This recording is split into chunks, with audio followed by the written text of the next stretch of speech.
Este é um trabalho apresentado como requisito parcial da disciplina de resolução de problemas e análise de livro. Tem como tema a resolução de problema nas aulas de matemática, realizado pelos alunos Ana Patrícia, Francisco Hermeson, Francisco Leonardo e Maria Vilani. O primeiro tópico que a gente trabalha é a resolução de problemas nas aulas de matemática, que é um assunto bastante discutido no âmbito educacional, no que concerne da necessidade de construir uma metodologia eficaz e significativa para que o professor possa aplicar técnicas que garantam uma aprendizagem em decorrência das dificuldades encontradas pelos discentes. O que seria essa metodologia eficaz? A resolução de problemas é uma metodologia de ensino de matemática eficaz, pois propicia uma mobilização de saberes no sentido de buscar a solução. Nessa busca, o próprio aluno aprende a montar estratégias, a raciocinar logicamente e verificar se sua estratégia foi válida, o que colabora para um amadurecimento das estruturas cognitivas dos discentes. Para a gente demonstrar essa metodologia, nesse trabalho iremos analisar duas questões da prova nacional, a Olimpíada Brasileira de Matemática do ano de 2019. Mas o que seria um problema matemático? Segundo os PCNs 1998, define um problema matemático como uma situação que demanda realização de uma sequência de ações ou operações para obter um resultado. Ou seja, a solução não está disponível de início, no entanto, é possível construí-la. Em muitos casos, os problemas usualmente apresentados aos alunos não constituem verdadeiros problemas, porque, via de regra, não existe um real desafio nem a necessidade de verificação para validar o processo de solução. Mas quais os benefícios que a metodologia de resolução traz para as aulas de matemática, principalmente para os discentes, né? Ajuda a construir a confiança ao fazer com que possam tentar errar, experimentar e acertar. As vantagens de trabalhar com a resolução de problemas em matemática para os professores são os benefícios didáticos diretos, como aula mais atrativa, que mantém o aluno engajado em pensar, em se sentir desafiado. Se forem bem conduzidas, as problematizações criam um ambiente de crescimento matemático, onde o aluno vai simulando o que é mentalmente matemática. A resolução de problemas depende inicialmente do observar e lançando hipóteses e demarcando estratégias para ser utilizadas em cada problema.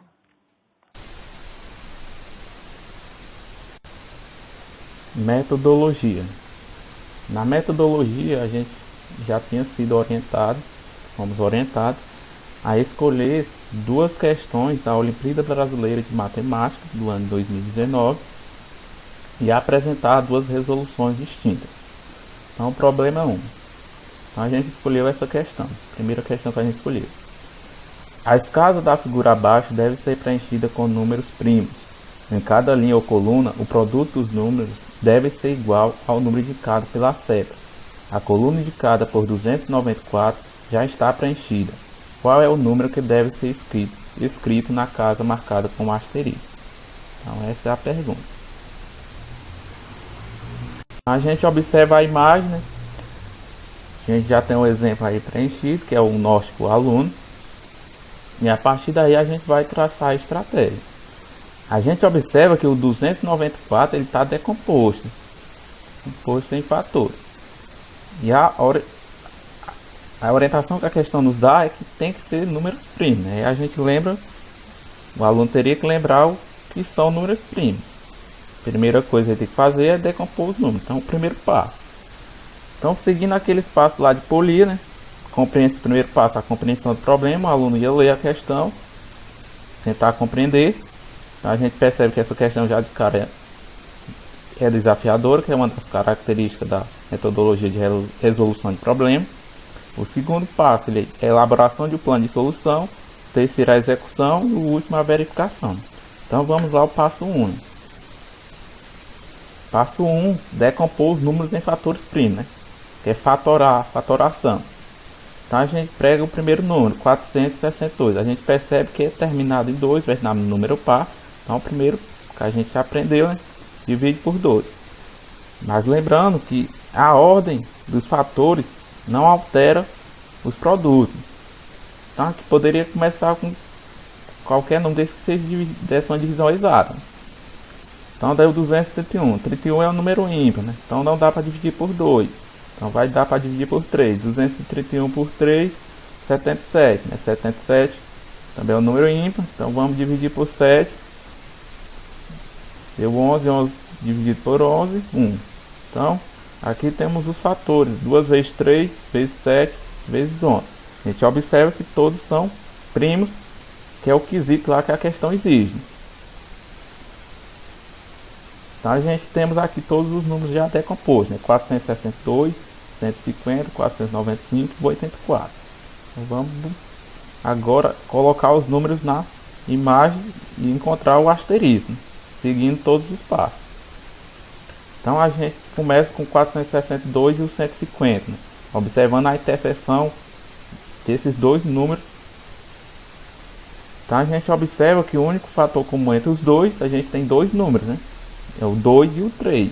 Então a gente já elimina o 7, o 11 e o 5. Então sobrou apenas 2 e 3. Mas quando a gente observa lá no 150, na linha do 150, o 3 já foi colocado, né? Então logo a gente cancela o 3, né? Sobrando apenas o número 2. Então a interseção entre 462 e 150 só pode ser o número 2. Então observando agora o número 495 e os 84, né? A interseção desses dois números. Então o número comum aí a gente observa de cara, que é o 3, né? Que é o que já se repete nos dois fatores.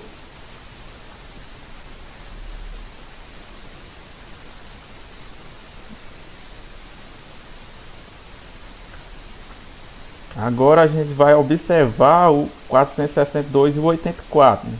Seguindo aqueles mesmos passos, né? Que é a interseção, observando primeiro os números comuns. Então, a gente observa, a gente tinha que sobrou apenas o número 7. Né? O 2 já tinha sido preenchido, o 3 também. Então, como a gente já colocou o 3 e o 7 com fatores do 84, na linha do 84, então sobrou apenas o 2, né, que é dois números iguais. Então a ordem aí não vai interferir. Então tendo como resultado o número 2. Como segundo passo que a gente, segunda resolução, que é semelhante à primeira que a gente poderia apresentar, é a questão somente mesmo da escolha dos números. A gente iniciou com 462 e o 150, né? Mas o aluno poderia ter iniciado com 495 e 84 logicário e assim por diante. Seria mais só a estratégia mesmo.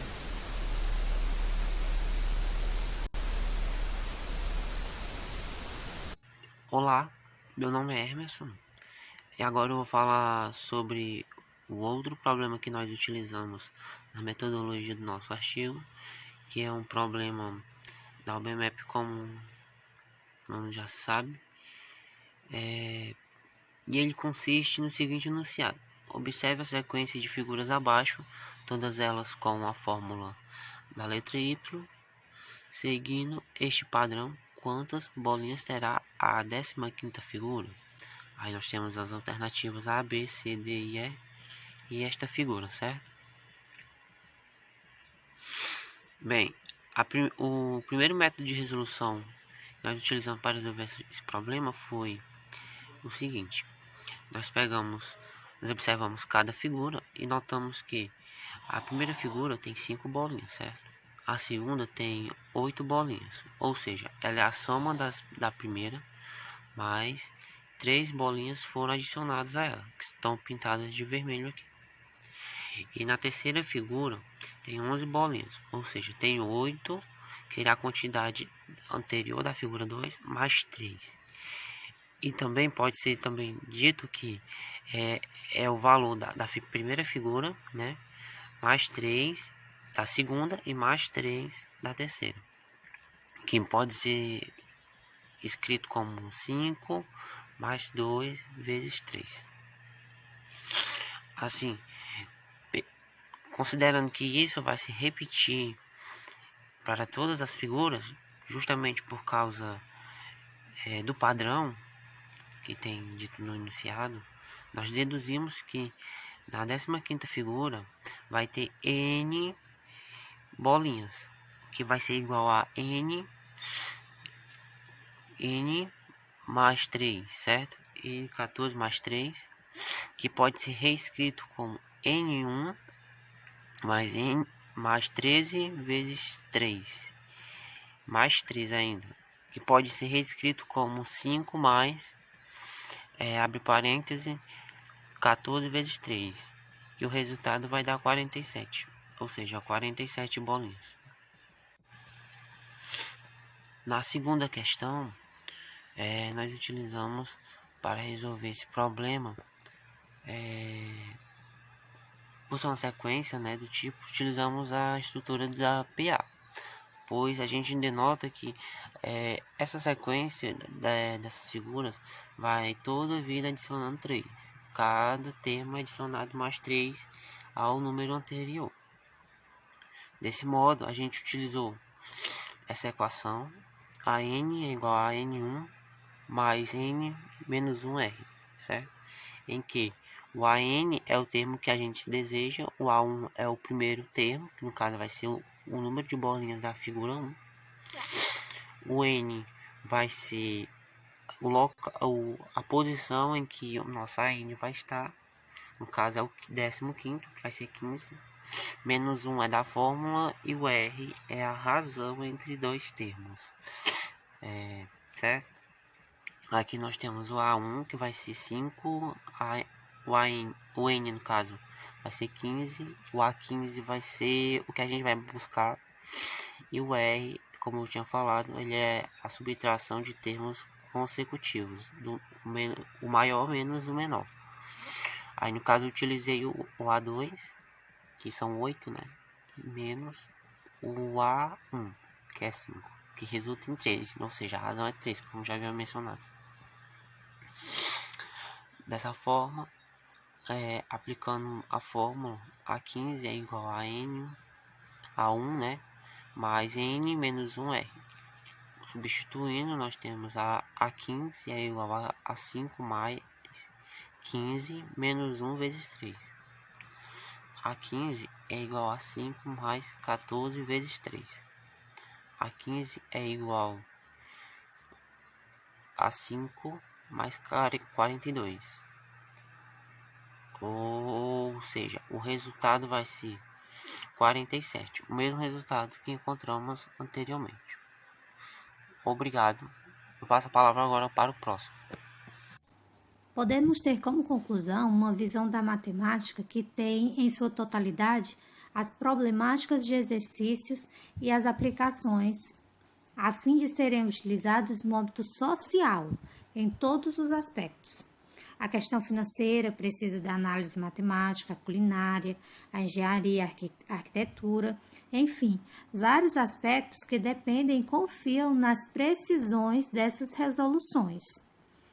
Mais precisamente, na educação em sala de aula, a grande dificuldade dos nossos alunos é exatamente na resolução desses problemas, o que é o foco da disciplina.